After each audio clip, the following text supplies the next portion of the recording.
football game out of Allen. Yeah, it's the college football game. So we got a good crowd tonight. Unfortunately, we're not in the auditorium. No, this was one of the gifts. Okay, do we have any new members tonight? Yeah. My wife, Lori. My friend Charlie. What do you do, Charlie? Just coming for entertainment? Okay.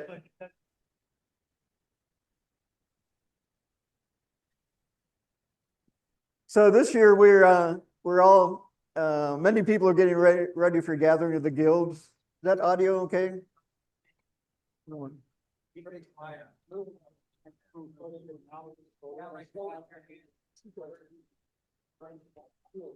How's this? Better? Okay. So this year at Gathering of the Guilds, Jason is getting everyone ready for it. This year we decided to try to have a club member table. And we have, can't hear? I can turn it up, but I think I get feedback. Okay. If I talk louder, how's that? Okay.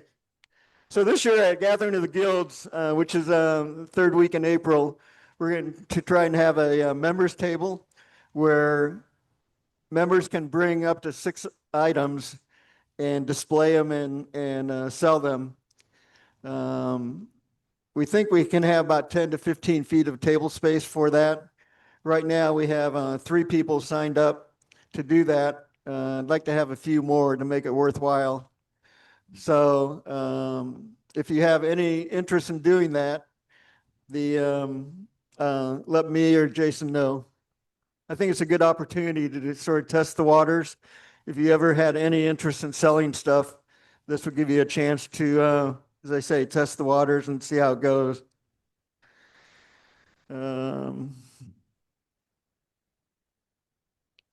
So as you know, we have a new safety officer, Vern. We'll just stand up and we have a new safety officer. Vern is here. And he's done 3 articles in the newsletter, and we've decided to put that stuff on the website. So there's going to be a new web page with all this that's focused on safety, with the articles as they come out, and that should go live hopefully this weekend.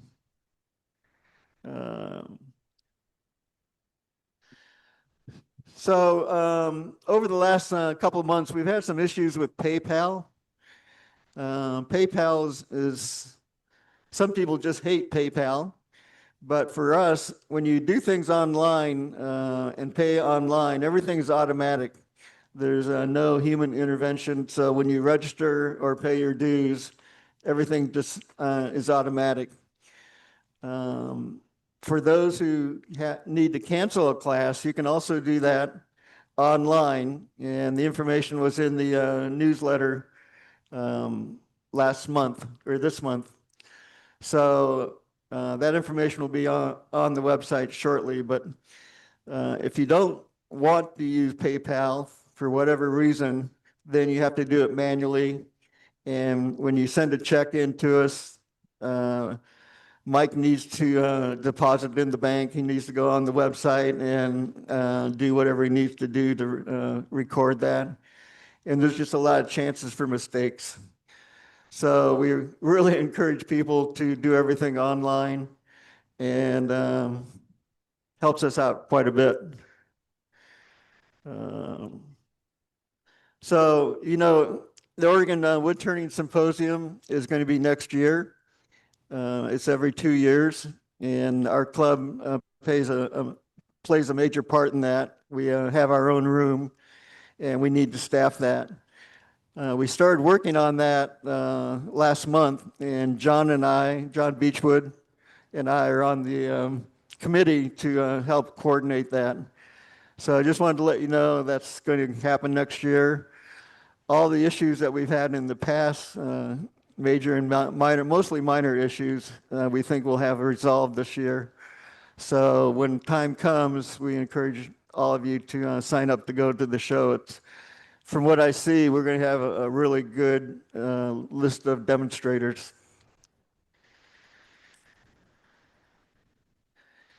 And leading that is Rick Rich. He's the president of Southwest Turner, Washington, Southwest Washington Turners, and he's doing a good job on that. So next, I'm going to ask Dave to talk a little bit about education and classes.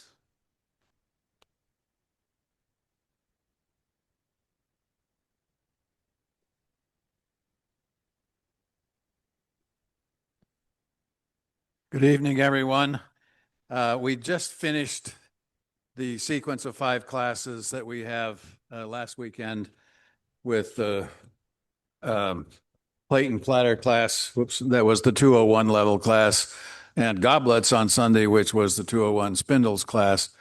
Great projects and great pieces came out of both classes, and they were both pretty full, so it was a good time. Questions are already coming in about when are the next classes. The second quarter classes will start at the end of this month on the 28th. We'll do the sharpening lathe tools class, and there's already a couple of those spots taken, so there's four spots left. If you're thinking about sharpening, get on the website and get your place. Basic spindles will follow, basic bowls on the 18th and 19th of April. And again, those classes are already starting to fill up. The 201 will do the plate and platter class again, and we'll do a lidded box on the spindle side, and that's May 16th and 17th. And then we will be done with our own structured classes until the fall. So we do these 5 courses for the new people 3 times each year. So we've finished the first quarter. We're starting the second quarter at the end of the month, and then we'll do it again in the fall.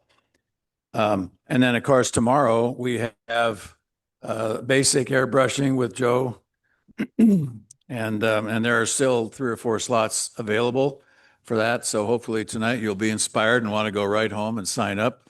And then Saturday is the advanced airbrushing class. So, and again, we have some spots available. Tigard High School is also tomorrow, and we've got a separate crew running that show. And if, for those that don't know, the Tigard High School program has been a huge success. We get a mix of brand new first-time turners, and then we get some repeat students who have gone through the basic classes maybe last year or earlier this year. And we work with the faculty at the high school to make sure that we tailor the classes to the students that are available and who sign up. So we're going to be on tomorrow's class. It'll be a brand new bunch of first-time turners. So we're doing the basic spindles class, and I don't remember who's teaching it. John, are you the one tomorrow? I can't. No, you're. I think. Yeah, Tigard. Yeah. Okay. So we got a lot going on in the education department, and sometimes I think I'm not smart enough to run all this. We have a new member on the education committee, in Ron Abraham, who's here somewhere tonight, and he's our facilities specialist. He helps organize the toolboxes, helps me clean up and set up, and it helps a ton. And then Aaron Bloom is the email and document guy. Stuart Pemble-Belkin is the recruiter for coaches and instructors. And we had Parley Savage, but he's had some medical issues. So Bruce Schaefer has stepped in to prepare the manuals. Thank you, Bruce. And there's always more. There's so much going on in the education department, which is kind of our personality in this club, that if you want to help, there's always something you could do to help. So especially in the area of coaches and instructors. I don't want to wear out the guys we have. We have about 30 of the members that participate as coaches in all these classes, but we can always use new faces, and we're getting a few. But please call me if you're interested in doing that. We can talk about it some more. And I guess I don't have anything else. But we're busy for sure. But we wouldn't have it any other way. Right. Any questions or anything that people have?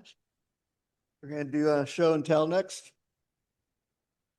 John's gonna volunteer to do show and tell. Yeah. Yeah, because Jason swindled me. That's why we're going to start with his first.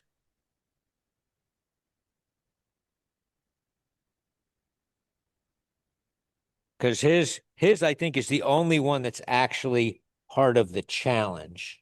Oh. Hold on. We got a couple. We're going to start with Jason. So this is a big piece of redwood that I've had sitting in the shop for quite a while. And I've been playing around with the idea of doing some bigger turnings. And I started an even bigger one, but I'm waiting for a heavier duty boring system to be able to do it. This is the far extreme of what I could do with the hollowing systems that I have at home. And then played with the texturing. One of the nice things with redwoods and other softwoods is you can get a lot of that grain definition as you brush away the softer wood. And so turned out really well. I'll be making a few more of these. And since you did the challenge, you get a gift card. Next, Doug.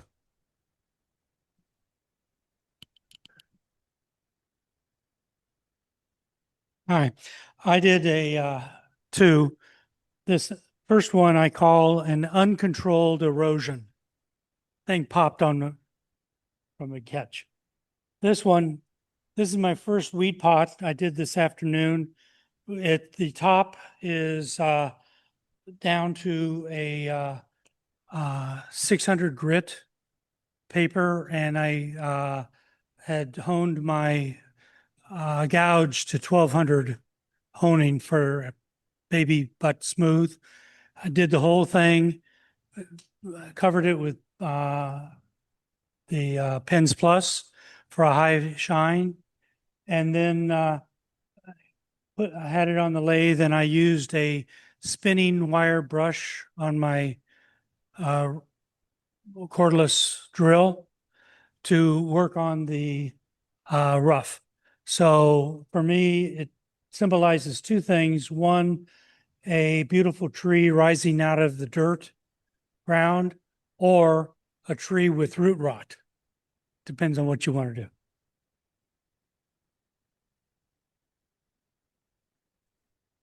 And even though you broke one, we're going to give you a gift card because you actually owned it. And now we have Jim.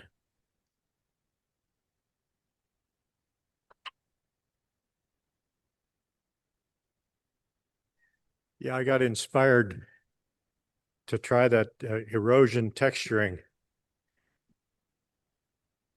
Can you hear me? Keep loud. Just you got to hold it about this far. Okay, that's better. All righty. Yeah, I got inspired at the demonstration last month. So I tried the erosion texturing technique for the first time ever and turned out pretty good.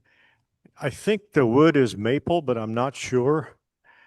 And here's a rough piece of it.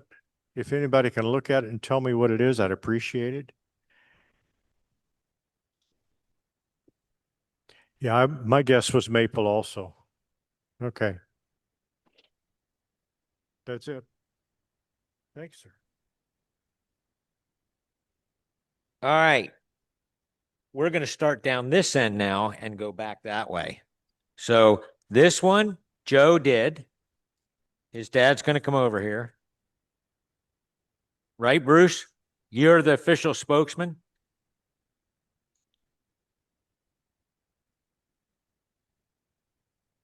Okay, this is a piece of spalted maple that Joe made this bowl out of.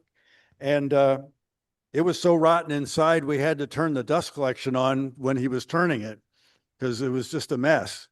And we've got about a whole container of wood hardener in it so we could sand it. And but it turned out pretty good. And it's finished with pure tung oil. Nice. This one right here is Jim Diamond.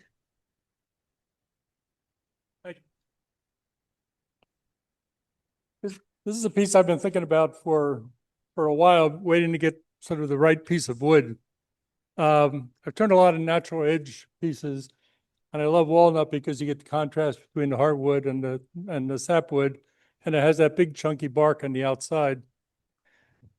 But every time I try to put feet or legs on something, it seems that it takes me more time to do the feet or the legs than it does the rest of the piece. And a while back, there was a piece in Woodturning magazine, the British publication, by a guy by the name of Emiliano Archival. And he turned this beautiful natural edge piece that was bigger than this and more closed, and it had these really long flowing legs on it. And he described how he did that. And basically what you do is you turn two bowls back to back. And the one bowl becomes the natural edge piece, and the other bowl becomes the legs. And what he did was run the pith of the log through the lower bowl. And then you carve the pith out to form the legs. So you use the entire log. And he used a log that was 20 inches in diameter, so he had these nice big long legs.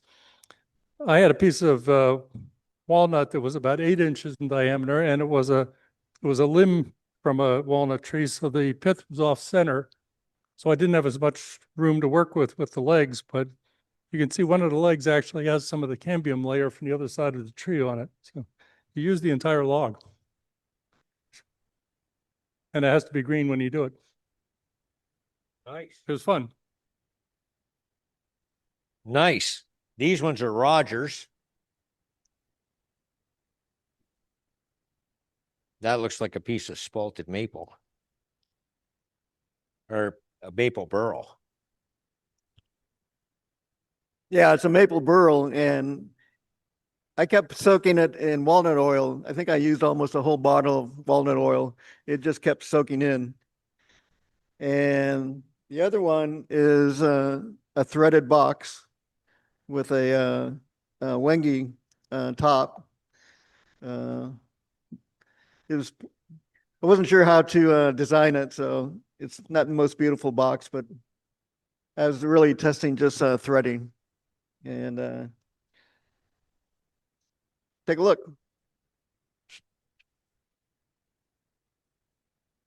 Yep, they're hand chased. If you put it on right, the grain will line up, but you have to do it about 4 or 5 times to get it right. Rob?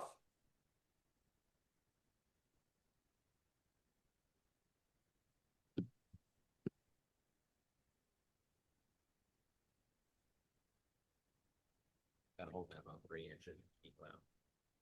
Yeah. So I had to make a urn for my daughter's dog. So it's a little bit smaller. But what I like about this is the top comes off and then you're able to put a picture on here or here. And then it's still threaded.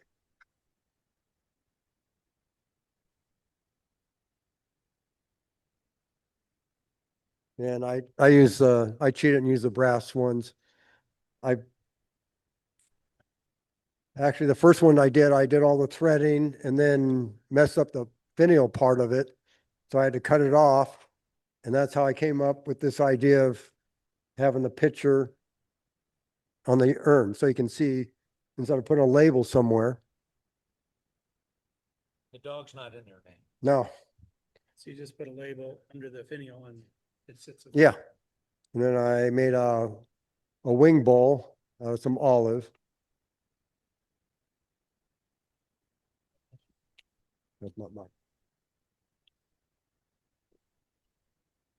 Okay. So Dave mentioned that we were teaching a class at Tigard High School tomorrow, and this is what we're making. This is first time on the lathe. They're going to make one of these. And I don't bring anything to show and tell or a challenge that I don't do the day of. I finished this one and walked out the door to come here. But that's our beginner class project for tomorrow, is to make a little candle holder. Ray.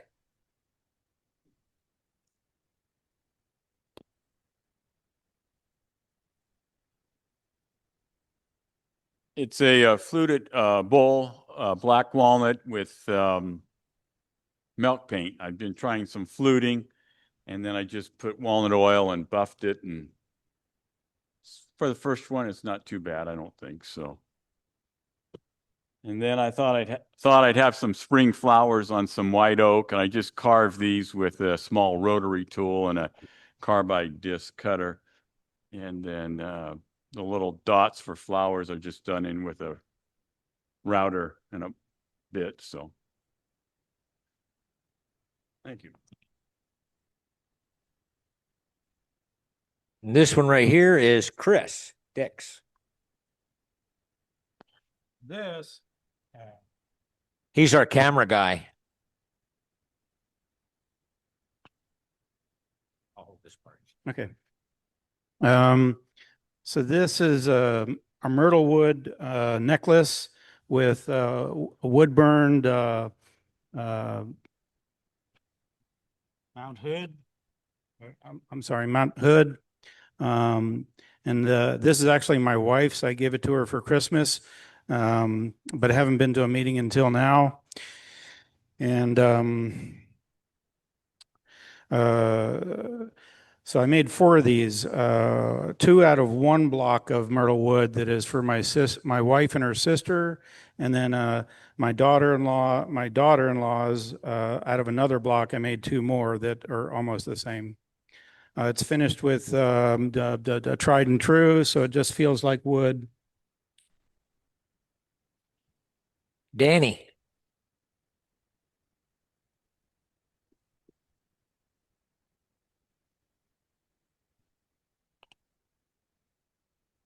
It's just a little trembler, cherry.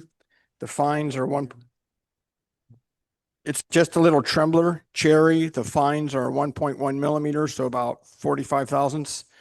And I think it's the best one I've done from a balance and form and everything else. It's, I'm very happy with the way this one turned out. McGill.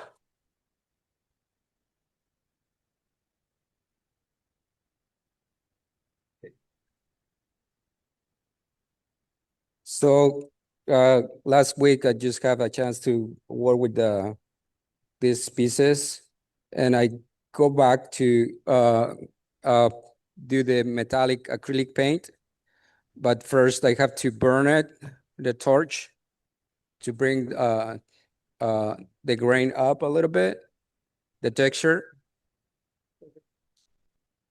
This way, okay. And I got lucky that I could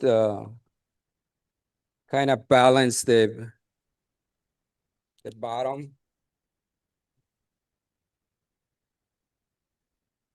The bottom is a little bit off one side because it's 1/8 longer one wing, but this looks nice. So, yep. Oh, and the wood is Chinese horse chestnut. I don't know if you ever heard about it. It has a really nice grain, and if you burn it, it gives you more texture of the grain. So that's what I love a lot. This wood. That's it. And David Perez. And I got to tell you, this little piece looks great, and Mother's Day is right around the corner. And I wish should have shown this in January for like Valentine's Day. Yeah, I didn't have it done in time. I might have scored a point with one of those. Yeah. Okay. So this is called a heart box. Hold it closer to your mouth. Okay. A heart box. Just a lidded box I made from a piece of ash. It's dyed with trans tint dye. And I sprayed it with a couple coats of lacquer and then filled the grain with a mixture of like a metallic powder and microcrystalline wax. So it kind of sets off the grain and reflects a little bit. And the finial I turned out of a piece of maple, since ash wouldn't make a very good finial. So the heart was done a combination of turning, bandsaw, and scroll saw, and lots of hand sanding and filing to get the shape. And then under the lid, I mounted a stone as well.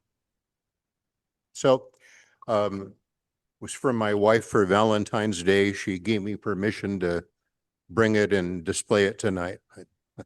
Anyway, thanks. And I'm going to give one of the gift cards to that one just because I like it. Thank you very much. And that's the end. We have one more gift card to give out, but I can't decide who gets it. So somebody throw out a piece. I was leaning towards this one myself. Anybody disagree? Anybody got a different nomination? All right, this is it. So one more thing before we go.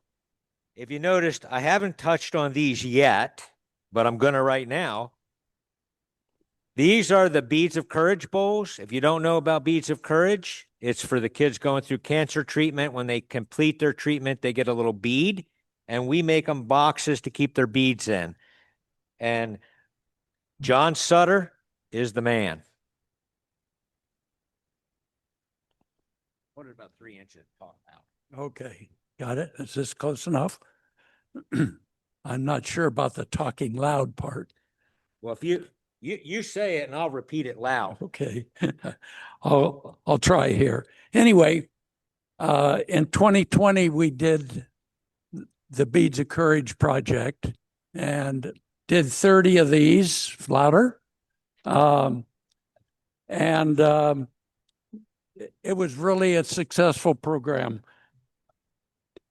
We, with the Guild of Oregon Woodworkers, mill out the parts, glue up the box, the walnut box portion, and provide the kit to anybody who wants to do this. And it's actually much easier than it looks. And there's really complete instructions. You get two ways. There's a video plus written instructions. So anyway, we're passing around a list, and if you can turn a bowl, you can make one of these. So the only thing we don't provide is the knob, and you get to create your own knob. The only thing you need to do is incorporate the bead that is provided in the top. As far as timing's concerned, we'll be handing out the kits next month at the meeting. Give you 2 months to complete them, and then hopefully everybody bring them back in June, and we'll get everybody together and get a picture. So I'm going to pass around the sign-up sheet. We've already got 9 victims, so we've got we'll have like 25 kits plus or minus. So I did a couple of these in 2020. I'll do a couple of them now. They are a fun project, and Who can say no to kids, right? They need these. That's it for show and tell. Thanks. Let's put the camera on this one looking down here because you don't need to see my ugly face. Okay, can you hear that? Barely? All right, I'll hold it as much as I can. When I'm doing painting, I'm going to need my hands, so we'll work with that. My name is Joe Fleming. I'm from San Diego, California. I grew up in Des Moines, Iowa. I went to Iowa State. I'm an engineer. I'm sorry for that. You're gonna get the engineer's approach to a lot of stuff. So I'm systematic. I make lists, all that stuff. But that's the way my brain works. I grew up with a dad, and we're all kind of the same age, I would imagine, more or less, that had parents that were Depression era people. And my dad was one of those, so that they had to be handy. They had to take care. He grew up in rural Iowa. Yes. Say again. Oh, can you hear that? Yeah, something's that maybe.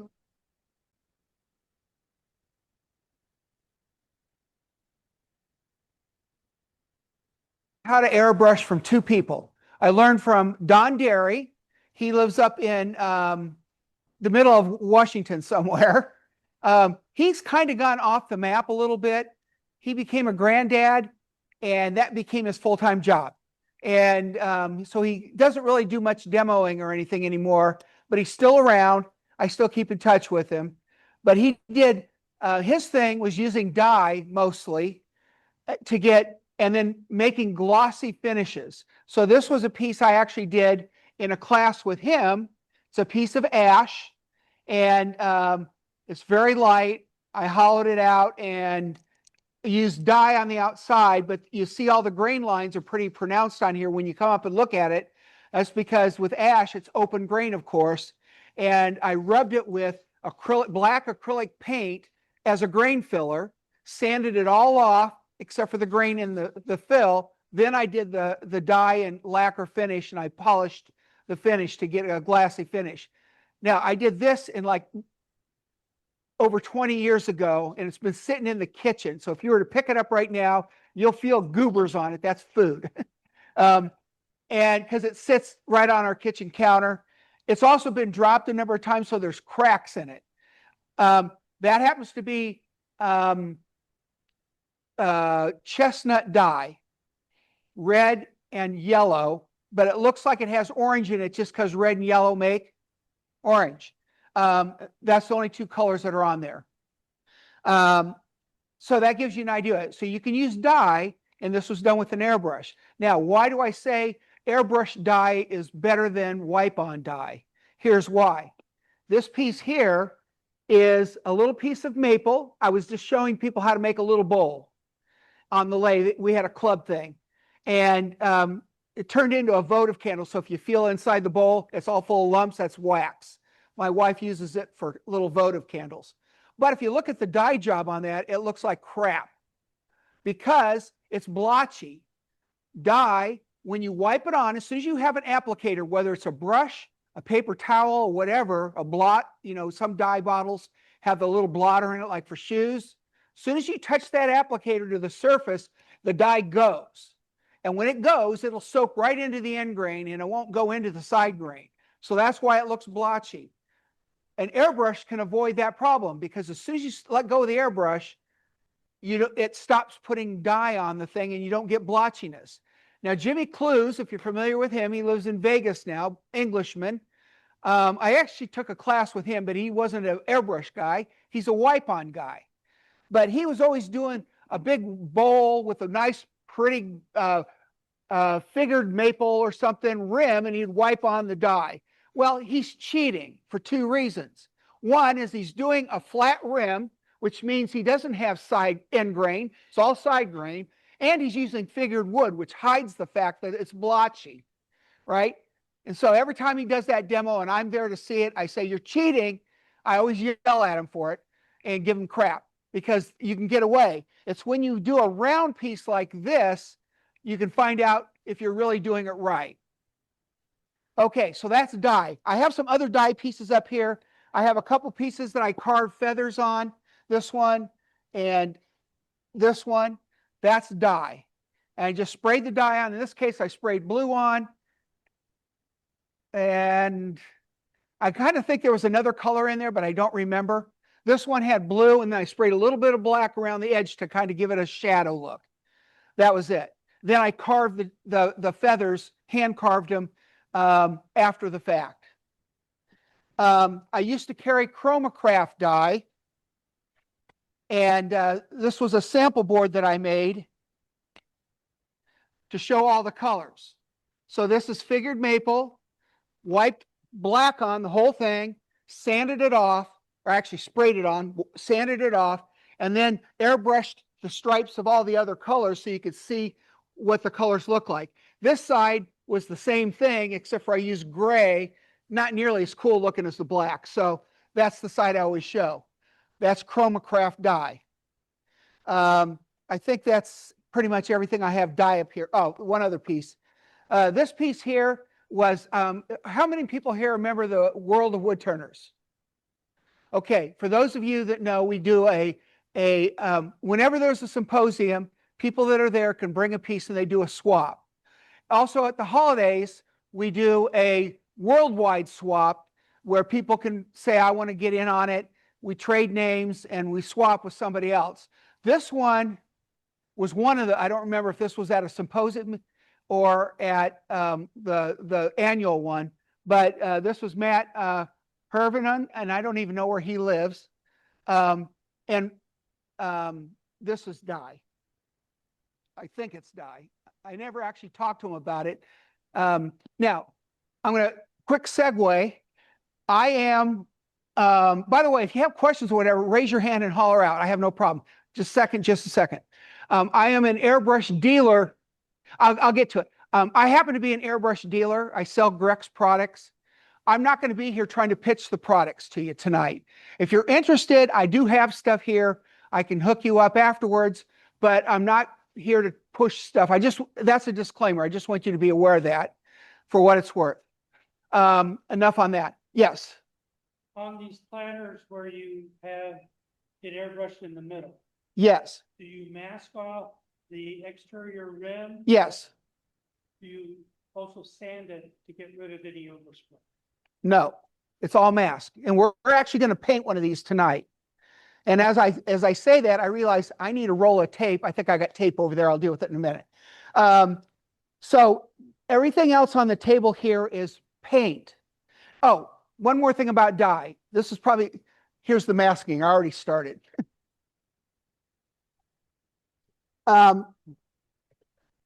Everybody was talking about what dyes are the right dyes to use.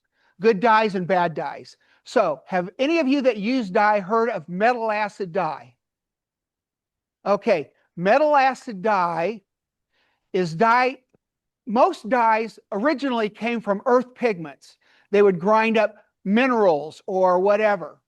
They're not particularly light fast, and they're often referred to as, I'm having a brain fart. It's a type of dye. Pardon? Aniline dyes, thank you. Metal acid dye uses metals. So like if you think of your grinding and the colors are gold or yellow or whatever, metal makes color, and that's what's in those dyes. Supposedly that's light fast. I did a test to find out. I was selling chromacraft dye, as I mentioned. So I got a bunch of maple, and I have 5 samples here. I did a 6th one. I don't know where it is. But what I did is I taped half of it. Well, first of all, I painted the rainbow on it. Red, orange, yellow, green, blue, purple. Covered half of it so that no light could get to it.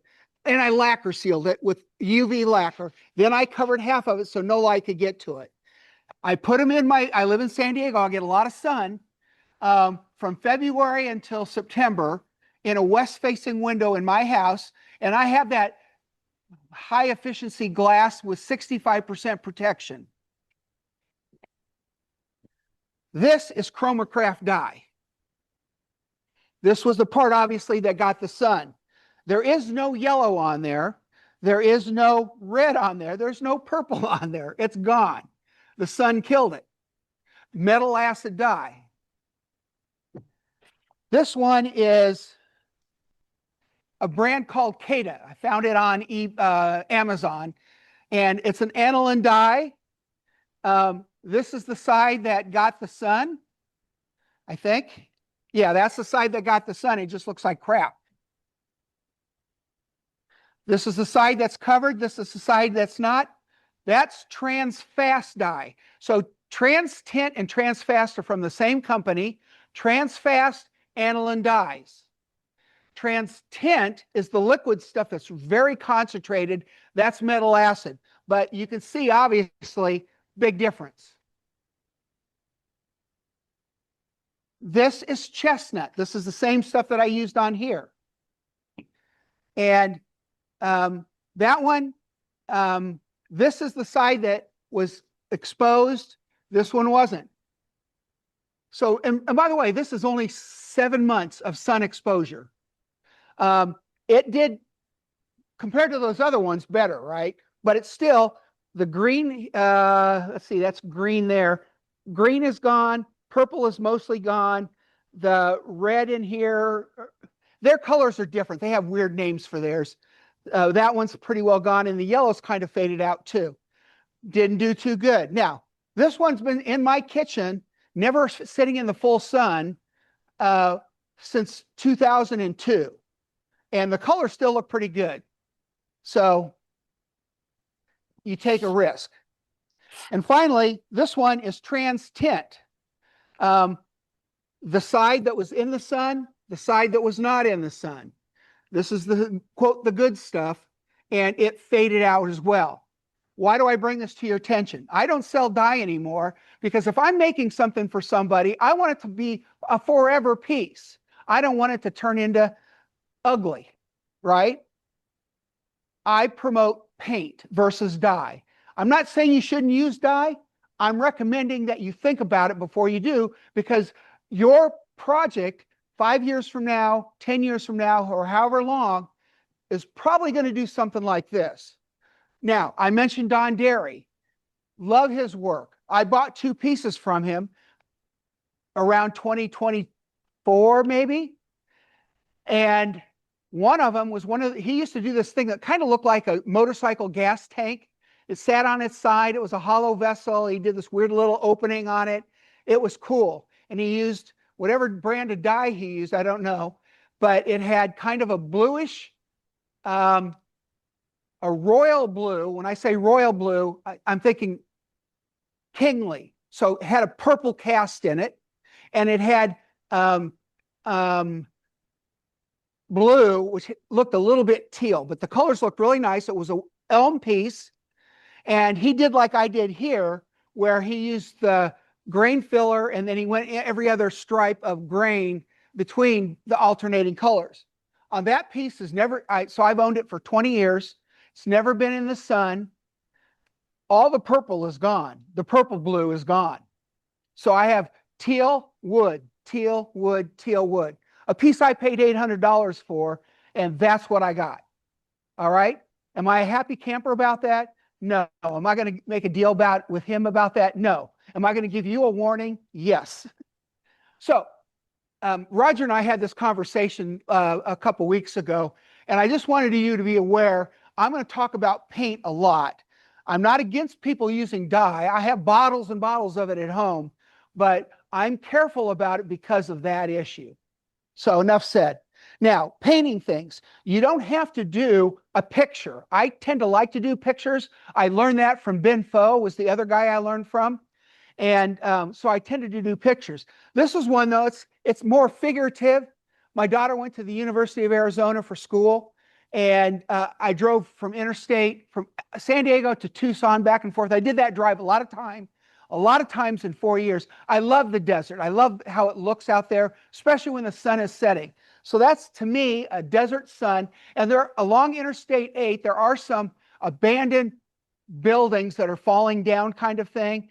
This, to me, was a figure of a door, an empty door. So that's hollowed out. I used a wood burner to color it and stuff. And then this is all paint, But if you look at it when you're up a little closer, you can see all the grain in it. And then this is just carving. But that's just paint, and it turned out really cool. At least I liked it. The dye and you put lacquer or something else over top of it, does it still fade? This is UV lacquer coated. Okay. You're gambling. That's all I'm saying. If you talk to the, now I don't consider myself a famous wood turner. You know, I'm not David Ellsworth or, you know, whatever. Art Leastman, you guys have probably had him here, I would bet. You know, he's from Vancouver, BC. He does a lot of color. He won't use dye because of this problem. He only uses paint on all of his pieces. I have a piece from Andy Wolf, who's the biology professor, wood turner, glass blower, pencil artist. And she plays Irish fiddle. She's crazy talented. I bought that from her at Pasadena when the symposium was there in 2002 or something, long time ago. And it was at that time she was doing these little bowls where she just carved tiny little leaves in, and she used Prismacolor markers to color them all in. Prismacolor ink is not ink, it's dye. And it's all faded out, that bowl. Now, I didn't pay too much for that. I only paid $300 for that one because she was brand new and not heavily famous yet. But that's what happens. So just be aware. This piece here, you guys have heard of John Lucas from Tennessee. He makes mirrors. And he had this posted on Wow, I think, or somewhere. And I just loved the imagery that he did here of, you know, space. So I bought it and I displayed it in my house, and it kept getting further and further away from where people could see it. My wife doesn't like it. And she's in charge. So the other day it was in a pile to get, we have, she curates the stuff that we have too much. Well, you guys all have the same problem, right? You have too much wood, and she curates it. And this was heading to the boxes. So I grabbed it, and so it wouldn't go away. Oh, this happens to be kind of a combo piece, dye and paint. Ron Thomas, who lives in Louisville, Kentucky. If you ever see him at a symposium, he's a short guy with kind of gray hair, big glasses, kind of hunched over. He'll talk your ear off for the entire symposium if you let him. Nice guy, but he does beautiful work. I have a couple of his pieces. This here has dye and a little bit of paint on it.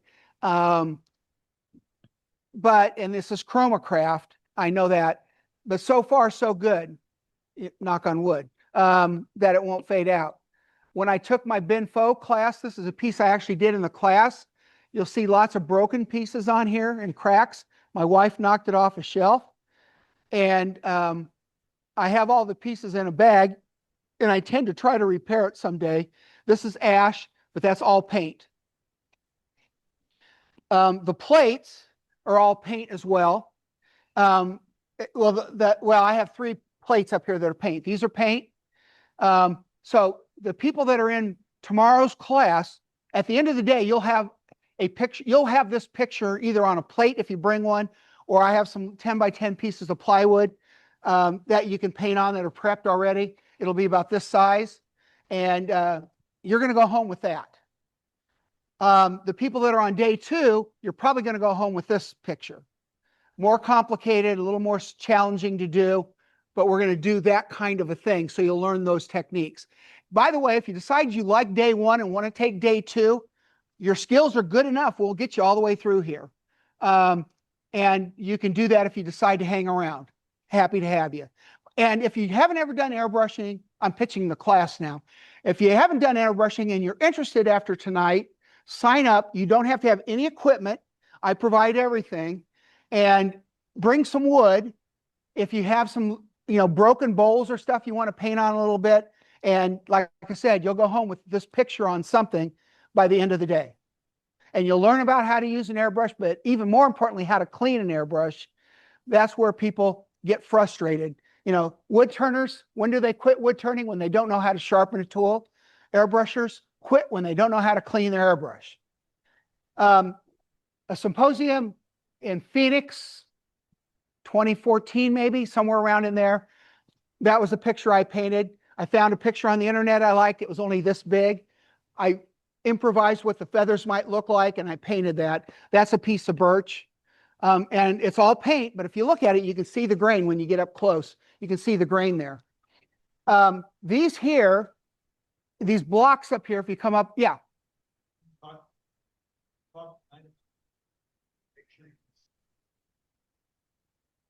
Yes, and if I don't answer the question to your satisfaction, ask again.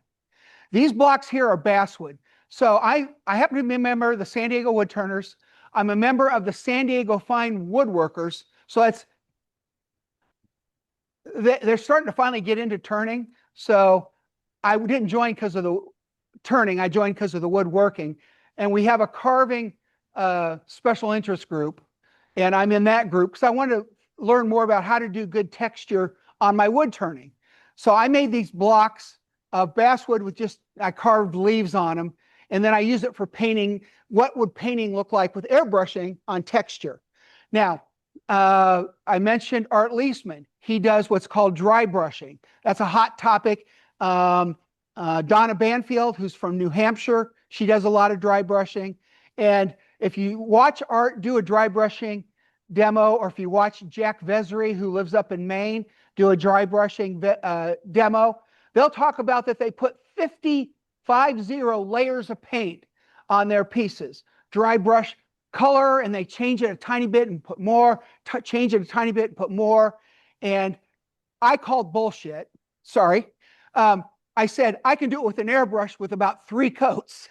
And so I started playing with the idea that I could do airbrushing on textured wood and make it look like dry brushing without having to spend hours and hours and hours and 50 layers of paint.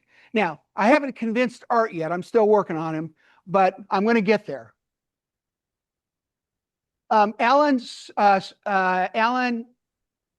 from Utah, begins with an S. Not Strahan. He has a YouTube channel, As Wood Turns. He did a demo at SWAT, I think it was SWAT, where he made a pumpkin box. And he showed how to make the box, and then he brought it over and said, hey, Joe, can you paint it? So I did this at the symposium. Little pumpkin box. All I used was orange paint and green paint.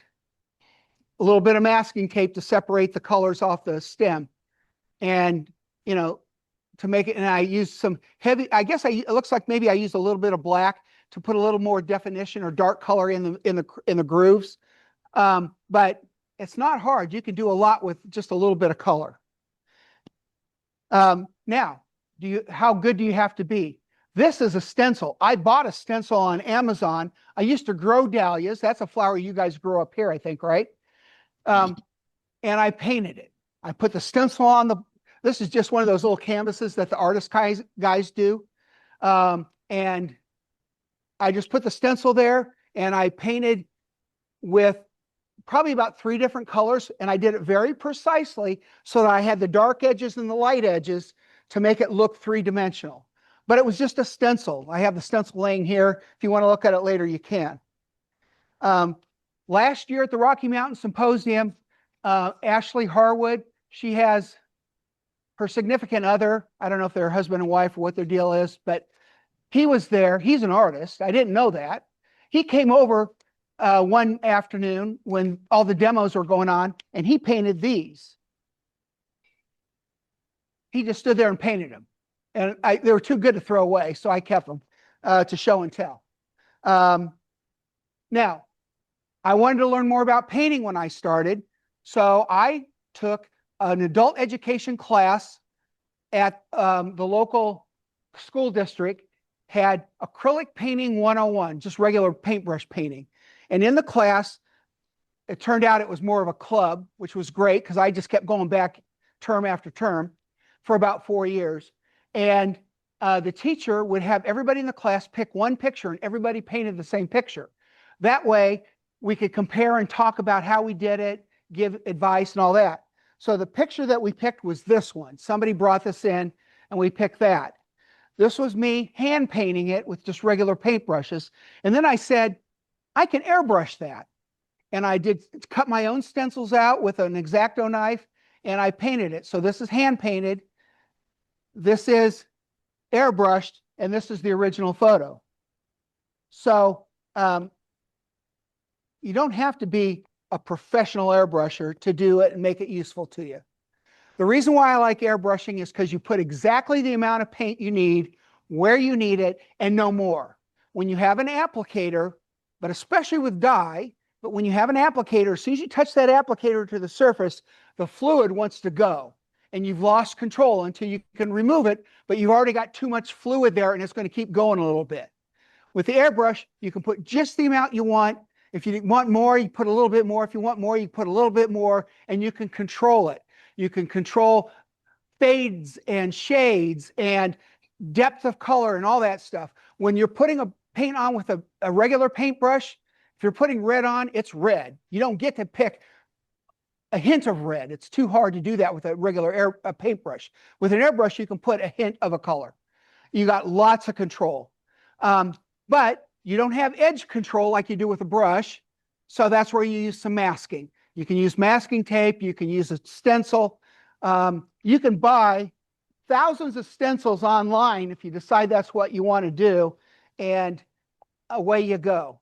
So if you ever came and saw me at like the Albany Symposium or something, by the way, here's that dahlia.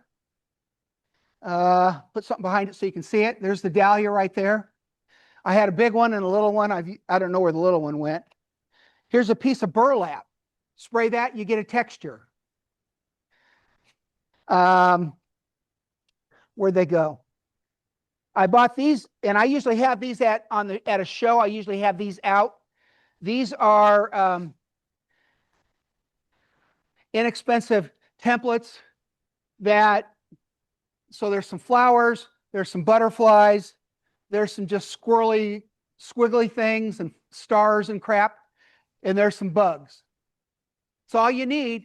And if you want to make it more sophisticated than just a color, you can put multiple colors in the same stencil with precision with an airbrush. You just have to be light on the touch and you can get there. Professional airbrush people tend to use stencils made out of acetate. It's a high quality plastic. It's solvent resistant. It won't, if I were to wipe acetone on those, it would probably mess them up. I can put that all day long on these, but these are a little bit pricey. That one's probably $30 to buy them, but they're awesome templates. And if you take the class, you'll get to play with some of mine. I got a whole folder full of them. So that gives you some idea, but you don't have to buy them. You can make your own. So David Perez is here, as you know, and I belong to a group of people. We call ourselves the Vendor Showcase. Any of you guys have attended those? A couple, it was just last fall, right? I did a collaboration with Lyle Jameson where I made the lid of a little bowl, a little hollow form, and it turned into a box. And I made the lid to be a leaf. So I just found a picture on the internet I liked. I put it in PowerPoint. I squeezed it smaller. It had to be smaller than this, and made the box. And David bought that. We have an auction and we donate the money to charity. I did two collaborations. I did one with Todd Raines. He's the owner of the woodturningstore.com and in Texas. And this is the one I did with him. It's a bigger piece. But to paint some of these little nooks and crannies on the box, I just cut this thing out and I made ovals so that I could tuck an oval into the corners. Oh, sorry. I made this so I could tuck color into the oval corners to get a certain amount. And you'll notice I use that dark color quite a bit to touch up around it. And if you saw that, I don't have the finished piece. I should have thought to have you bring it. But I made it multicolored. I didn't color it like this. This was the pattern I used, but I used other colors to give me what I wanted because I could create anything I wanted. Yes. I'm using these brushes. I use Grex brushes almost all the time. Oh, pressure. I use about 25 PSI. So let's turn this camera on. Get rid of all this stencil stuff. 35 minutes. 35 minutes. All right. Oh, real quick, the most important thing in my life right now, my first granddaughter. Is that in the camera? Okay. That's Iris. That was when she was 2 weeks old. Okay. So, okay, I'm gonna quit stenciling. I want to start doing some painting. That's what you're here to see, and I don't want to waste all your time listening to me blather. So, here is a plate. This is birch. I like painting on birch. I paint on plates because when I travel, I have to pack all this stuff. And when I pack all this stuff, if I can keep it small, plates stack really nice. So I paint on plates. It works great. Also, from when you're learning, painting on a flat surface is easier than stenciling on a curved surface. So that baseball bowl that I held up with the broken edges on it, I had to stencil all the way around that. And I did, but it's still. The problem when you're stenciling around a curved surface is this. Flat is easy. Let me put it down here where you can see. Can you see that okay? Flat is easy. Cylinder is easy. Not maybe quite as easy, but pretty easy. But as soon as you have to go around a complex shape, now you've got wrinkles. So how do you fix that? I'm not going to spend time talking much about it, but for those of you who've ever done sewing, they call it a dart. You put a slice in there, and then you can fold it, and now you've got a contour in your piece. That's how you can do that. And you try to not do detailed cutting and stenciling right on the little bumps where the dart is folded. You avoid those spots by putting your stuff on there strategically. That's how you do it. If you're familiar with Ben Fo's work, almost all of his pieces, if you looked at them, were actually very cylindrical where he did his painting, because cylinders are pretty easy. Getting around that bottom corner, hard. So almost all of his painting is on the vertical piece of a cylinder. He would never say that, but that's what he actually ended up doing. Okay, here's the plate. So I don't know if we can get all the way through this. I'm going to try. We're going to paint the mountain scene. Here's the mountain scene right here. Now, I've got gobs of copies of these, and I tend to print them out in different sizes because depending on what I'm painting on, I want a piece that's in proportion to the piece I want. When I'm laying out a piece, now I've got one that I've used a bunch here. It's a little bigger. This one's bigger than this one. This happened to be, I Googled one time, mountain sunset, and got 1,000 pictures. I found the one I like, and that's the one I keep using. But I've painted it a ton of times, this one. If you probably have seen me do, maybe you've seen me do this demo online or wherever else. I do this one a lot because it's a good one to do. Now, here's the deal. I'm painting on a round surface, a circle. How do I have to think about what it's going to look like. All right. Can you hand me that one? Yes. So this is a rectangle in a circle, and here's the whole thing. I used the different colors here, but I have all this area on the edge here, on the edge here, a bunch up here, and a bunch down here I have to fill up to paint the whole plate. That has a bunch of, so I have to fill this up, and these little areas up over here. How do you do that? There's a couple choices you have. Just leave it there. Choice number one, the bigger the picture is, let's pretend like it's expanding, and this corner keeps going off.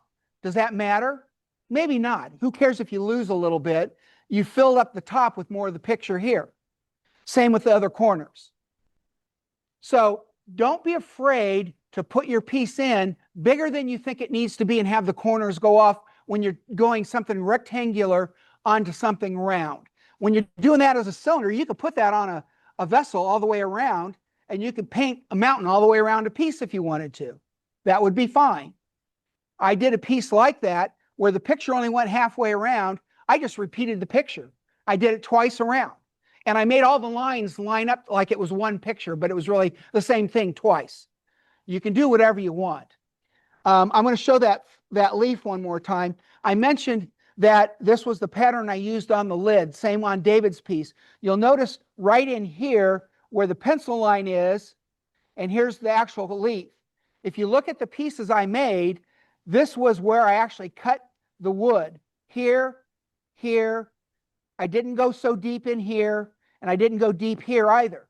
Because if I went deep, you're going to see the inside of the box. I wanted the leaf to completely cover it, so I had to make those gussets, or whatever you want to call them, further out to cover the thing. You are not constrained by the picture just because that's what you have in your hand. Don't feel constrained. Do what you want to do. Do you have to use the colors? No. Do you have to put every line in? No. So here's that mountain scene. If you look at the actual one, you don't see the halo. I don't bother with the halo. It doesn't add too much to me. If you look at this, you can see more detail in the mountain and even a little bit of detail in the foreground. I ignore that, and my foreground on the plate is 100% black. It's not important to the image. What's important on this picture is the sun and the colors in the sky. So I focused on those. Now, the other thing is, how do you locate it on the piece? If I put this right in the middle, look how much black is going to be on there. Almost 40% of that picture is going to be black. Ugly. You want it to be more sky, I slide the picture down and I paint more sky. And do I know what it looks like up there? No, I don't have the photograph. Can I imagine what it looks like? Sure, and that's what I do. You can do what you want. Now, I'm going to tell you a quick story. This is kind of an artsy movie. You may never have seen it. It was called The Fabelmans. It was a Steven Spielberg movie made maybe 5 years ago. And it was kind of autobiographical about himself learning about the movie field. At the very end of the movie, he meets the famous director named John Ford. He made all those John Wayne Western movies in the 40s, like Red River and Fort Apache and all that stuff. I took a film class. I learned about John Ford when I was in college. So engineers got one elective, and that's what I did, at least at Iowa State. At the very end of the movie, he gets to meet this guy. He's got 5 minutes with this guy. So this young, now he's an adult, but young filmmaker walks in, scared to death, and Ford was a curmudgeon. He was a cranky old man by that point in his career. And he points at a picture on the wall. They're all movie pictures. And he goes, "Tell me about that picture." And he starts describing it. He goes, "No." He goes, "Where's the horizon?" And he points at it and he goes, "Right. The horizon." And that one, I think the horizon is high. If the horizon is high, it's interesting. And then he points at another. "Tell me about that." And he starts, "No. Where's the horizon?" "Well, the horizon's down low." "Right. When the horizon's low, it's interesting." So when the horizon's high, it's interesting. When the horizon's low, it's interesting. When the horizon's in the middle, it looks like shit. Now get the hell out of my office. So he walks out. That's why I'm talking about moving up and down.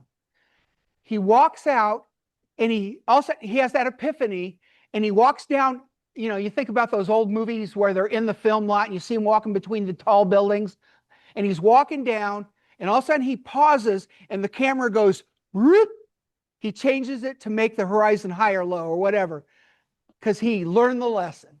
And that was the end of the movie. I love that story. Okay, so I have my plate. The wood grain is going to show through some amount, even with these paints. I use Createx paint primarily. Tomorrow in class, the 2 days, we're going to use some Createx paint and some Grex paint, which I used to sell, but Grex quit carrying the paint. I just have lots of it to use up and we're going to get rid of it. And then when it's gone, it's gone. But it's all mostly transparent colors, meaning it's kind of see-through. So dyes are transparent colors. It's like an overhead slide back in the days. We all had those. Kids today don't know what that is. Transparent paint is really just stain. You can see through it. But if you put enough on it, it builds up pigment, and eventually the pigment obscures what's underneath. Opaque paint has more pigment in it. It hides what's underneath more effectively. Okay, here we go. The tape I used here, I put on already, is and this goes to your, whoever asked the tape question, oh, that's not the tape I want.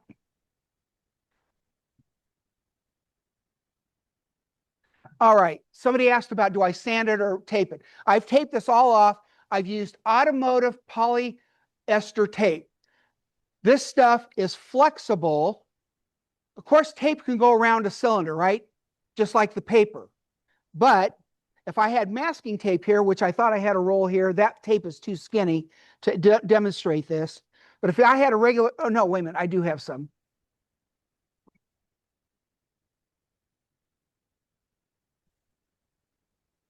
Stop. Okay. Masking tape, regular masking tape like painter's tape, the problem with that stuff, here's some of that, is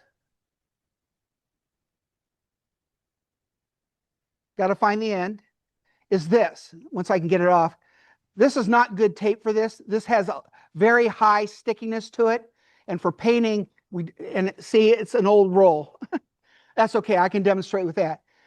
I can make a straight line pretty good there, right? Easy to do. I can't make a curved line because it won't bend. I end up with all the creases. So regular masking tape, the crepe stuff, crap for that. And that's going in the trash. Okay.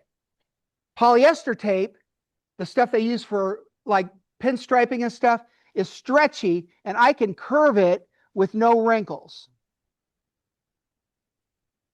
Now there's a few puckers in there. I can brush them out and work them out and I can have a curved line. That's how I did this rim. When I paint normally, and I'm not going to do it because I don't have the roll here handy, and I don't want to waste time looking for it, I normally put a piece of regular masking tape around the rim like this and fold it over the back to keep paint getting from on the rim and protecting the back, because any spray going down on this surface will bounce around and it could bounce up underneath. All right, I'm not going to worry about that because I have a vacuum chuck at home, and what can I do? I can throw this on the vacuum chuck, sand the whole thing off, and start over, which I may or may not do. We'll see how it comes. I'll try to avoid getting too much paint underneath. I'm looking at the plate. I'm looking at the grain. Here's my picture. I'm looking at the grain, and I see I've got some of this cathedral grain right here. I buy boards, by the way, at the lumber yard and just cut them into squares, and that's what I make the plates out of. I don't get a log and do all that stuff. It's easy just to buy kiln-dried wood. So I got some cathedral grain there. This down here is pretty straight grain. This is darker, this is lighter. And I'm thinking, you know what? That looks like clouds up there, sort of. More like sky. Down here, it's going to be all black, and there isn't really a lot of figure there. So I'm deciding that's going down here.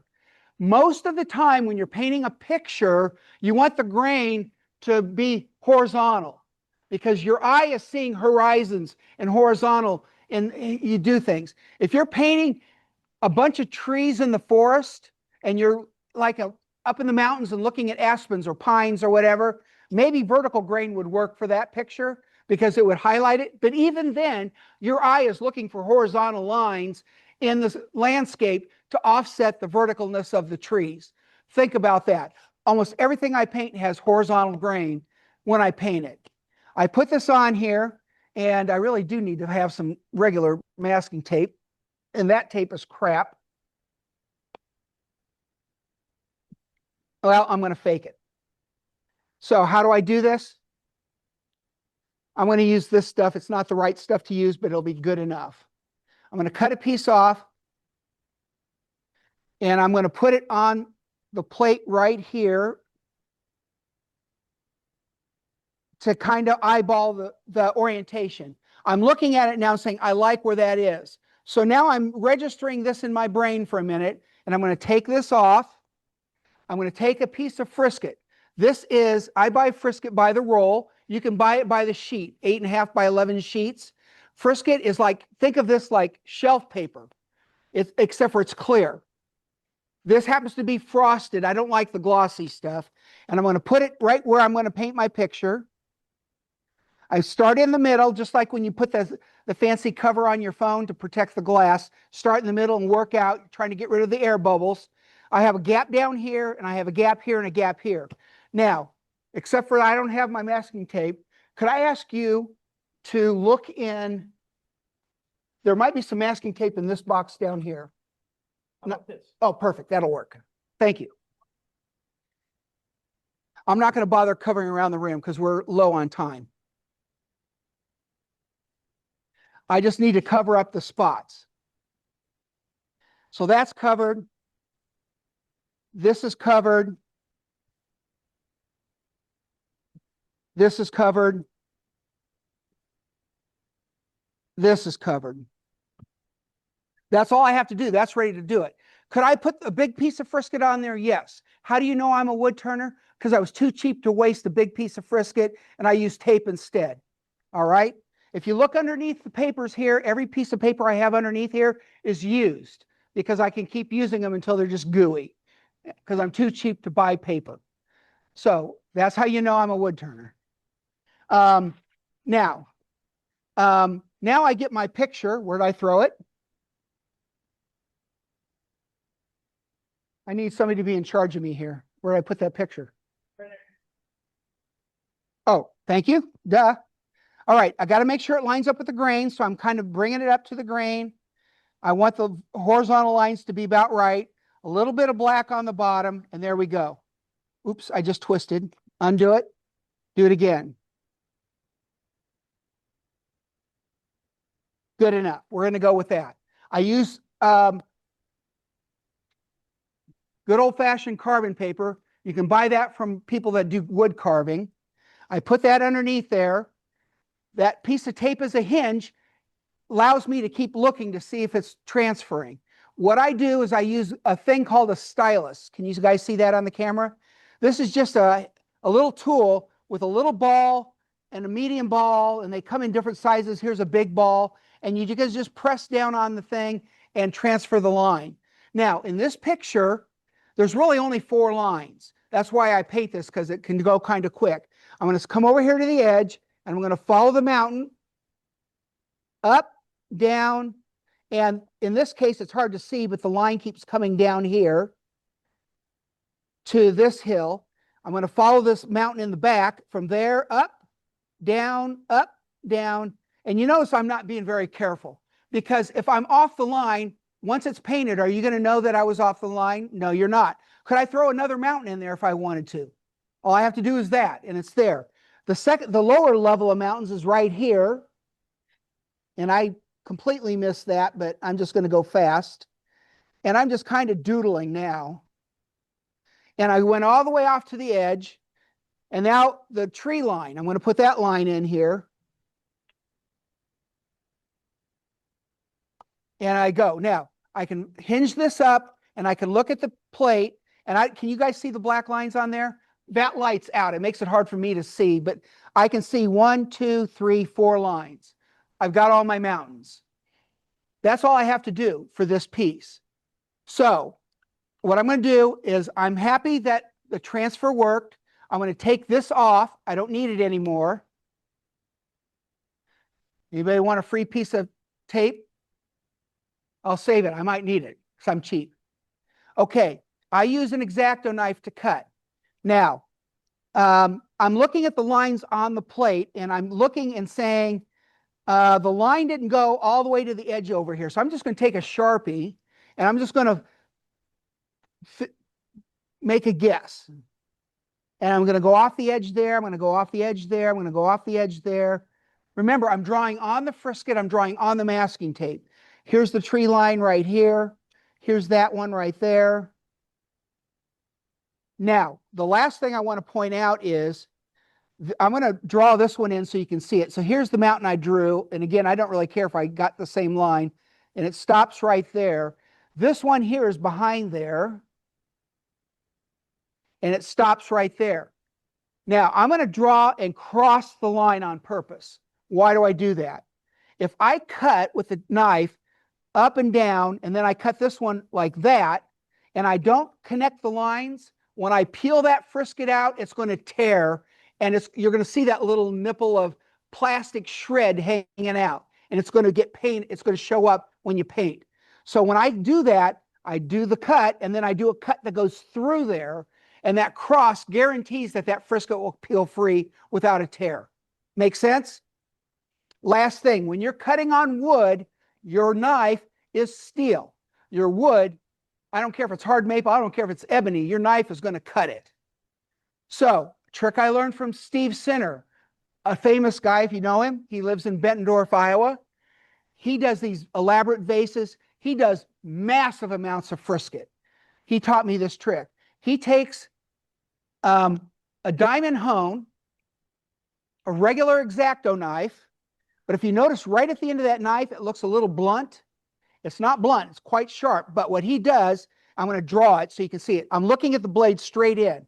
Here's the edge of a normal knife. Very skinny and very, very, very sharp on the edge. But that sharp edge will go right into the wood. What he does is he sharpens it like this. He makes it blunt. It's sharp. Think of it like a scraper edge. A scraper is sharp, but it's a big angle. It won't dig into the wood. So he takes his X-Acto knife and he sharpens it by tipping the blade up and gets about a 45 to 60-degree angle on the tip where the knife is going to be cutting. I don't care about anything back on the back edge of that blade. I just care about the tip. That will not cut into the wood nearly as aggressively.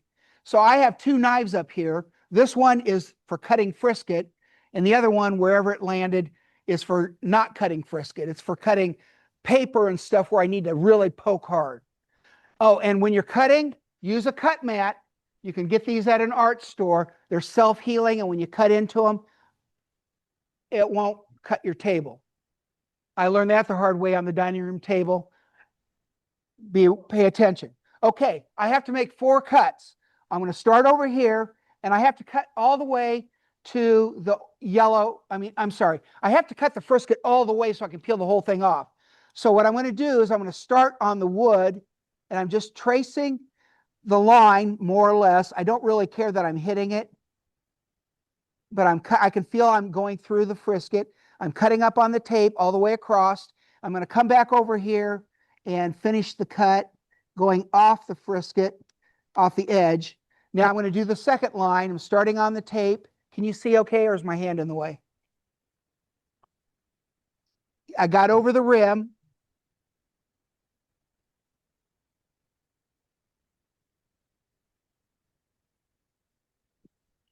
By the way, you don't have to mask the rim. You can paint the rim. It actually looks kind of cool.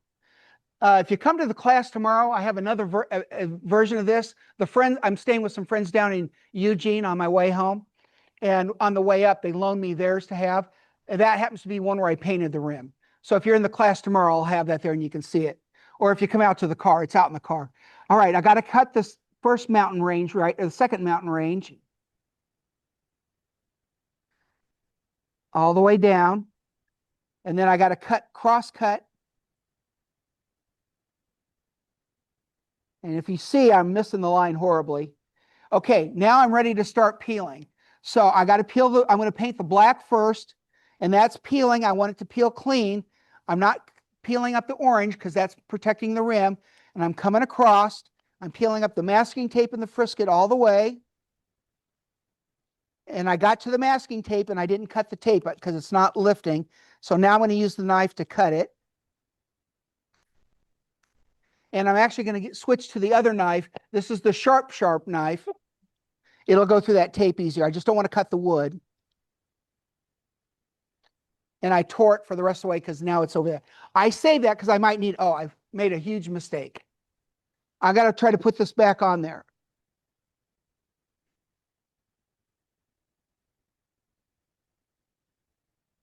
The light's terrible and I'm having a hard time lining it up. All right. This one, I know I don't have to worry about it. But when I peel pieces off and I might need to put them back to remask, before I do that, I use my Sharpie and I make witness lines between the pieces so I can get realignment. I forgot to do that on that first piece, but I happen to know that I never have to put that piece back on. I got lucky. Sorry about that. All right, second one coming off. I'm using the sharp knife to get through the tape.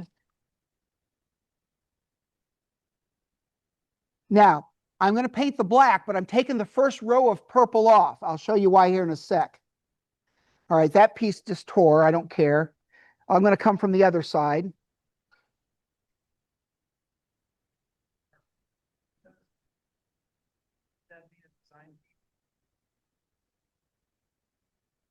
Well, maybe.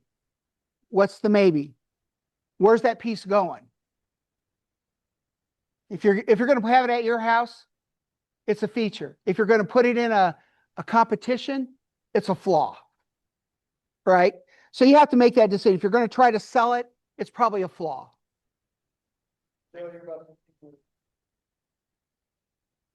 All right. The frisket tore right here, or I had the cut line wrong. And now it's lifting right there. I don't want that to happen.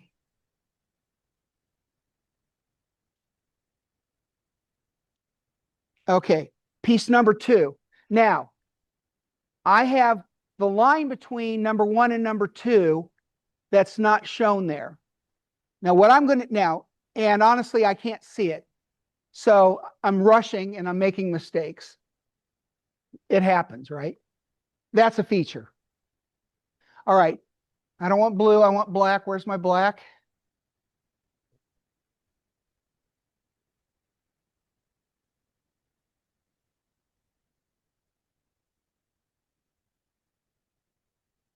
Every color but black. What do you know? Where is it? By the way, if you're airbrushing, you want to use airbrush paint. You don't want to use craft paint. You don't even want to use liquid paint that you can buy at the art store. It's not appropriate for an airbrush. 2 problems. It's not thin enough. It won't go through your airbrush very well or at all.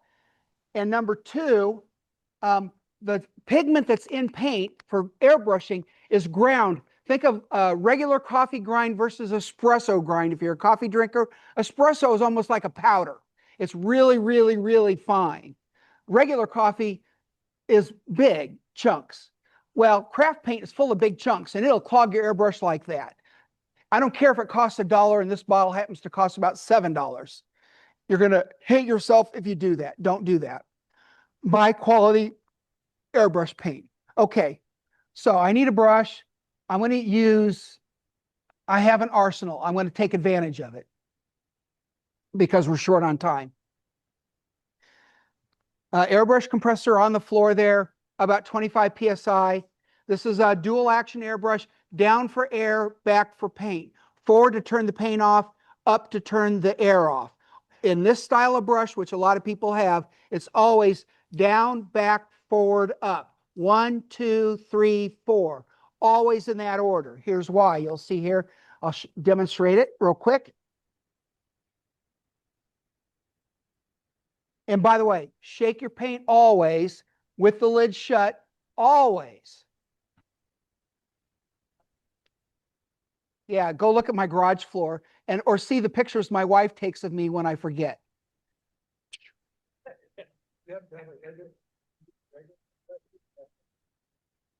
You can use a regular compressor. You need something that gives you 60 PSI. Although I'm running at 25, you want something that has headroom. We're all of an age where we all had stereos and clip speakers and all the fancy electronics, right? Me too. You want to have that headroom in there. So something that gets you about 60 PSI. You want something that gives you about 0.6 to 0.7 cubic feet per minute, CFM. If it's less than that, you're not going to have enough pressure to drive the paint properly. They sell these little box compressors. Some people do. They're crap.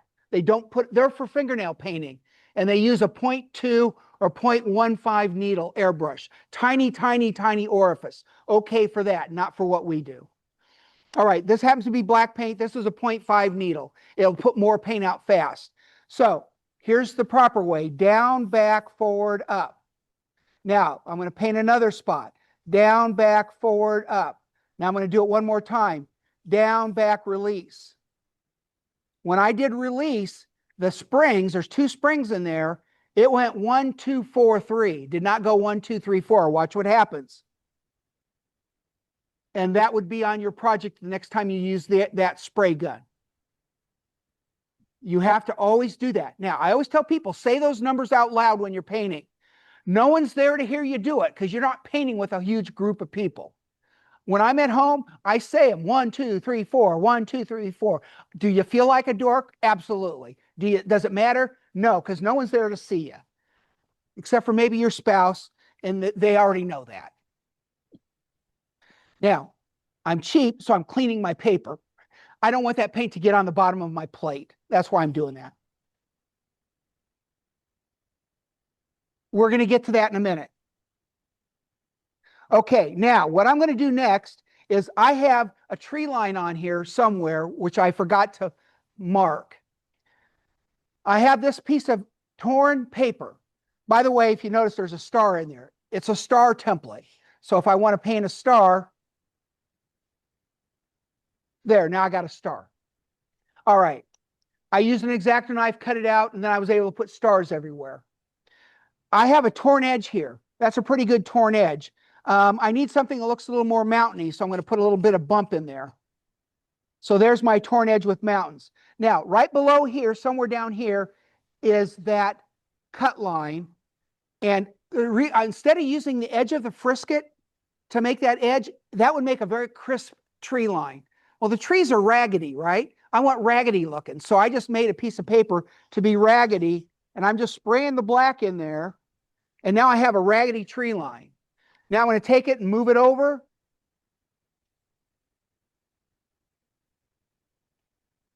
And now I have a raggedy tree line all the way across. Just like that, I've made the trees. And it's not too much black. That's how simple that can be. Now, you notice I'm painting upside down. The reason I do that is I'm spraying the paint into the edge of the tape. I normally say don't do that. Here's why. Here's your plate. Here's your tape. And so your tape is here. And I want to spray over the edge of the tape most of the time, or the frisket. Because what happens is you guys get snow up here. I grew up in Iowa, and where I went to school, snow fences were everywhere to keep the snow from building up on the sidewalks. Well, what happens is snow will come over the top of the fence and do this and pile up on the back side of the fence. I don't want to spray into the edge of the tape because the tape could leak underneath, and that will show up. So whoever was asking about sanding, I would probably have to sand that off to get rid of that, because you can't wipe it off. It's in the wood. What I sometimes do, and I didn't do this tonight because we're out of time, is I would use a clear, I'm going to call it clear airbrush paint. It's called base. Most brands of paint have something they call a base. It's basically just clear paint, no pigment. I spray that all around the tape line, and that seals the edge. But if it leaks underneath, who cares? It's clear. You don't see it. I didn't do that here, so we might have some leakage. I pressed the tape down really hard, but we might have some leakage. It's pretty wet around that edge, which means there's some wetness there building up. But this frisket over here, I sprayed over the edge. If I sprayed into the edge of this piece of paper, paint would definitely go underneath. So I sprayed over the edge of the paper. Now, I'm going to start spraying purple. I'm going to leave it this way because I'm spraying over the edge of the next frisket, which we have right there. I can't feel it, right? Okay. So I should not have peeled that second piece off yet. I'm going to put it back in there. That's the, yeah, here it is.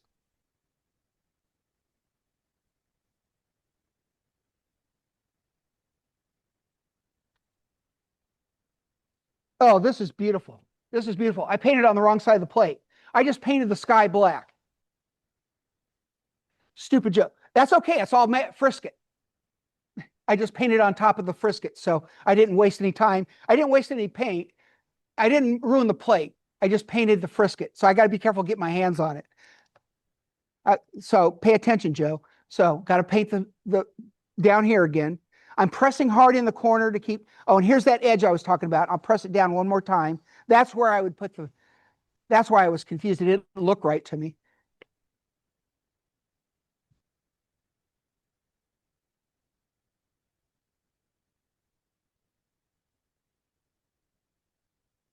And this is acrylic paint. It's going to come off my hand. I don't care if it's on there. Okay, now I got to paint purple. So here's that next mountain edge. I'm going to switch to another airbrush just because we're rushing. I need some purple. Can you use multiple colors of purple? Sure. Am I going to waste my time doing that? Not tonight. We're powering through this. I had a purple here, violet. There's lots of colors you can make. You can put some red in it if you want it more red, whatever. That one's pretty blue.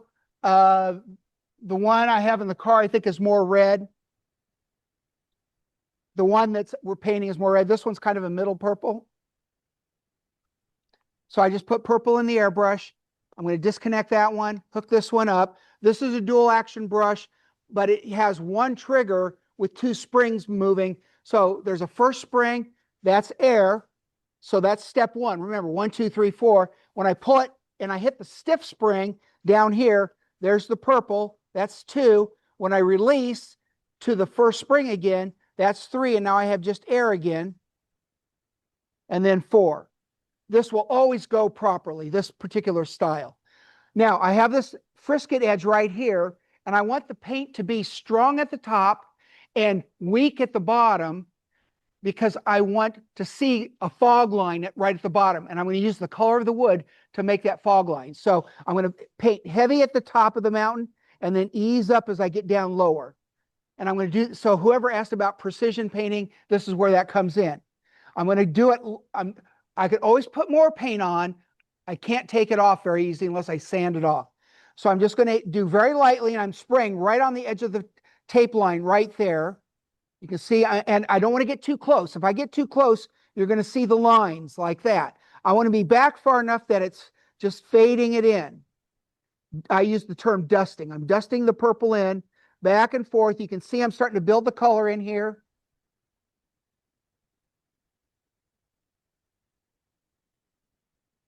And everything above the frisket's on frisket. I don't care how much paint I put up there. I'm going heavier now toward the top. And now I'm getting down closer. I'm doing a very light touch right around that thing. But you see, I left it kind of, let the wood show through really strong down here in the bottom. That's kind of the fog line that you see in the picture of the mountain there. I want the dark to be, the top to be a little darker. So now I'm putting a little more heaviness up on the tape line at the top up here. And I'm going to call that good enough. Now, I'm ready to peel this next layer off. And what I'm going to do is, where's my knife? It's the right one. Cut the tape. Come across to where the frisket cut started.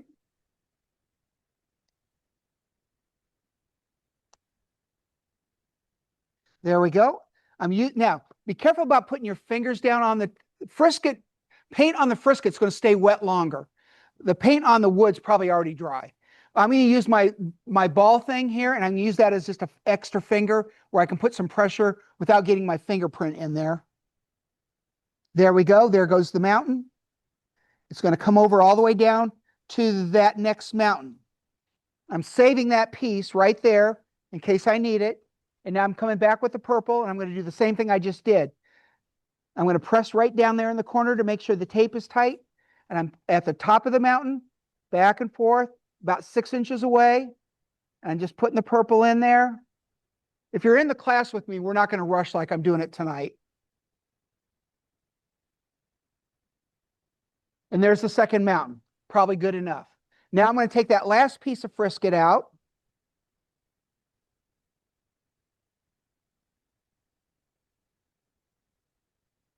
Cut the tape, pick up where I cut the frisket, and peel it out.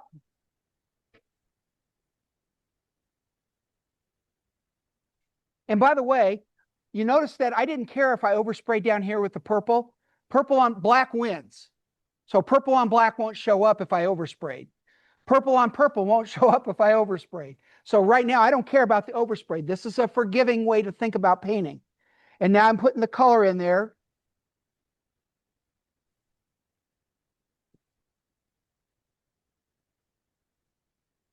Question, so darker colored wings, and if you overspray? Say again? So darker colored wings, overspray? Almost always. Now, if I were to paint blue on red, I will probably see a little bit of purple coming in there. It's not 100% coverage, but it's pretty strong. If I'm painting on top of yellow, yellow is pretty strong pigment color, even though it's a light color. you'll get a little bit of yellow coming through, and you'll see that here in a second. So I'm done with the mountains. And so now I'm going to turn it back over. Forget that I screwed up there. You can see the mountains, and you can see the fog lines. The only thing I did wrong here is I cut this frisket wrong right in here, and you shouldn't see that straight line. All right, so that's done. Now, here's where the witness lines come in. I can take my pieces that I pre-cut. I have a hairdryer down here. I don't have time to do it, but what I would do normally is I would put this piece back in here, line up the frisket line to get that to match. Then I'm going to take this piece off. Now, I'm not going to peel this all the way off because I want to finish this, and I don't want to have to sand it off to do it. But right where that V is, that's where I put the sun. And I can start painting yellow, but I can't paint yellow right on top of the purple because you'll see a little bit of that overlap. It won't look right. So what I do is I put this piece of frisket back in there right on that line to protect the purple when I paint the yellow for the sky. And then I paint the sky all the way up. But there's no frisket, there's no masking there. I just layer the colors. So I would paint some yellow. I'd put some red in the airbrush and let it blend right in the brush to go oranges to red. I'd put some darker color in there and go from red to rusty brown and then to dark brown to get that sky all the way up. And I just layer the colors in the brush and let it blend as it goes. Really natural looking. Then I peel that last piece of frisket off, this piece, the bottom piece off completely. I put a little dot of white right where the sun is, and that makes it bright. And then the last thing I do is I take 2 pieces of masking tape, and you can see it on this piece. So come up and look at that piece so you can see what I'm talking about. I take 2 pieces of masking tape right where that bright. Now I'm going to cheat, and we're going to make the sun be purple just because it's handy. So I come up. So you talk about real precision. Here's a dot of purple. Think of this, if this would normally be white on this plate. That's the sun.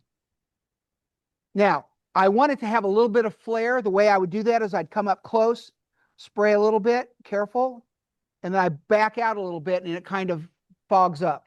That my hand moved, but now what I'm going to do is I'm going to take a piece of tape, go right over it like that, another piece of tape, and go right next to that one with maybe a 32nd of an inch. Very, very, very little. Can you see the white in there? Okay, I take the purple up high, I protect the rest of it there, and I'm just going back and forth over that spot. And now I can peel those 2 pieces of tape up. And there's that ray of sun going boop. And I can put it back down at another angle, do the same thing, really, really close. This is also how I did the light beam on the lighthouse, but I made the tape V out just a tiny bit to make it broaden up. But now I got just a tiny gap there, little bit of purple. I'm 4 inches away from the surface. And I can do that as many times as I want to make those lines happen like that. That's how I make the sun. Okay, so having said all that, I'm going to finish this. This is going to be for your club. You can put it in a raffle or whatever you do. I'll work on this tomorrow and Saturday. I'll save the tape because it's still good tape. And like I said, tomorrow you're going to paint this picture, and then the Saturday people are going to paint the lighthouse, I think. Or maybe a bird of paradise. I'll let you guys pick. Thank you. All right.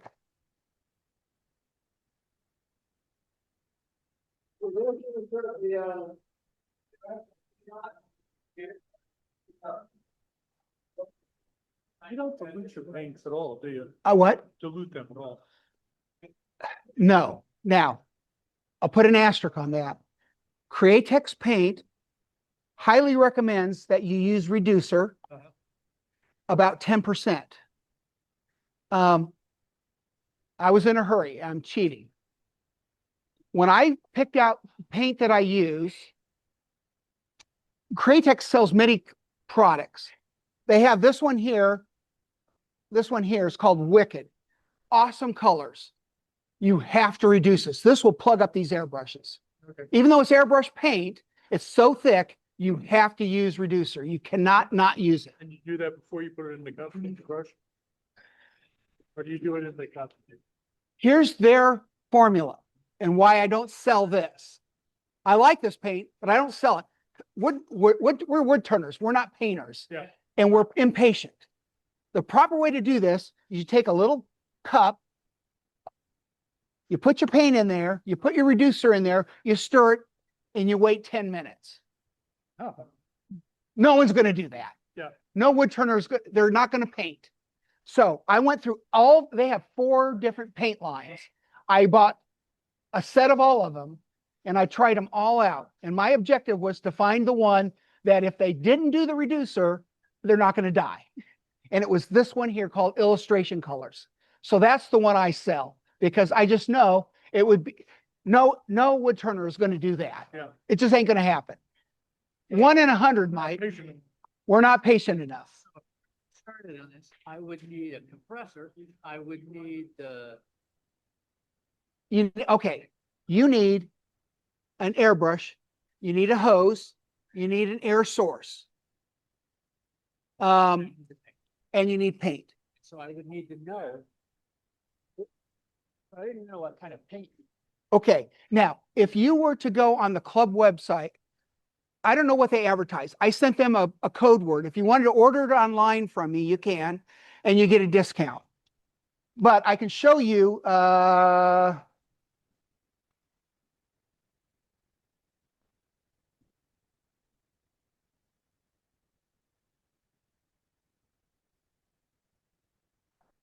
right.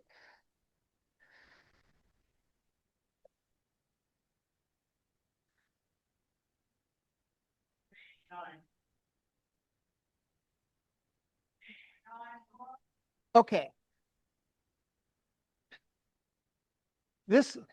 Okay, if you have nothing and you want to get started, these are the kits that I sell, and these are the prices that you get online if you use the code word airbrush. But I have everything here. If you want to buy it now, you can buy it.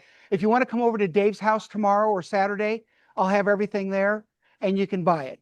So if you wanted this airbrush, that's the price. It includes the brush, the hose. It includes this quick connect that I'm using.